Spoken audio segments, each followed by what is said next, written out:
Recording drums in your home studio can be one of the hardest things to do. I'm going to show you guys how to get the highest quality drum recordings on the cheapest setup all the way up to my dream setup. Let's jump into it.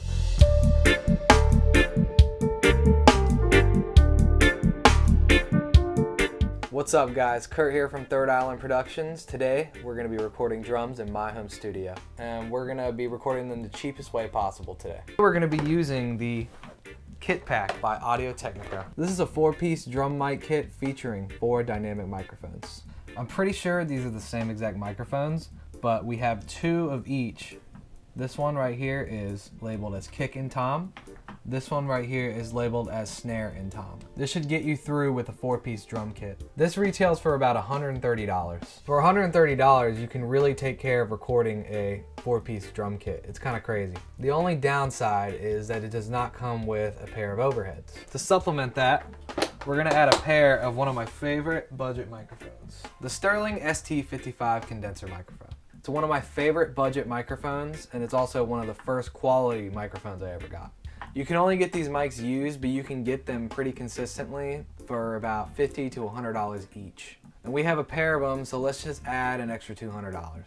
Right now, our whole setup runs about $330. Pretty good deal for a 4-piece drum kit. I have a 5-piece drum kit, and I had to take off one of my toms because usually most people probably only have, a 4-piece kit. This is more than enough to get you through. In addition, we're gonna be running this through the Scarlett 18i20, and that runs for about $400. This is the cheapest way I could figure out how to record a drum kit, but let's see if it sounds good. First up, we have our 2 ST55 overheads.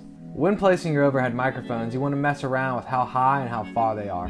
The higher they are, the more of a room sound you're going to get, and the wider they are, the wider the stereo image of your overheads will be. This room size isn't terribly small, nor terribly big, so the room sound isn't exactly what we're going to be going for today.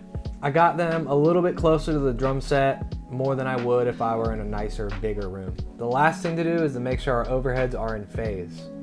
The key to keeping it in phase is to make sure that the capsules of each overhead microphone are equal distance from the middle of the snare drum. I tend to find myself using a 1/4 inch or an XLR cable just to do the measurements. You don't need exact measurements with how far away the mics are from the snare, as long as they're equal distance from the snare. But you can use a measuring tape if you have one. All right, so first up, we got the snare microphone. I have it here on this little clip that came with my Audix kit. You don't necessarily need one of these. A regular old mic stand will do, but I just happen to have it, so I'm using it. So currently, I have it 2 fingers, about 2 fingers off the hoop of the drum right here, and also pointing directly to the center of the snare. This is going to give us a lot of attack versus if you had it more away from the center. The back of the microphone is facing the hi-hat, and this will hopefully null any hi-hat bleed into the snare recording.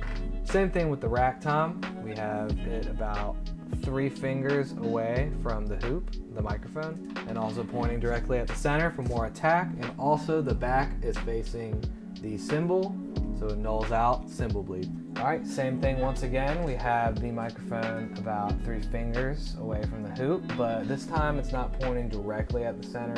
We're pointed a little bit off the middle for a little bit more beef and not so much attack. And finally, we have our kick-in microphone. It's going to be placed directly in the middle and directly on the beater. This is going to give us a lot of attack and also a fair amount of beef.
Thank you guys so much for watching today's video. If you want to see the next one, click right here. Don't forget to smash that subscribe button and hit the little bell for notifications.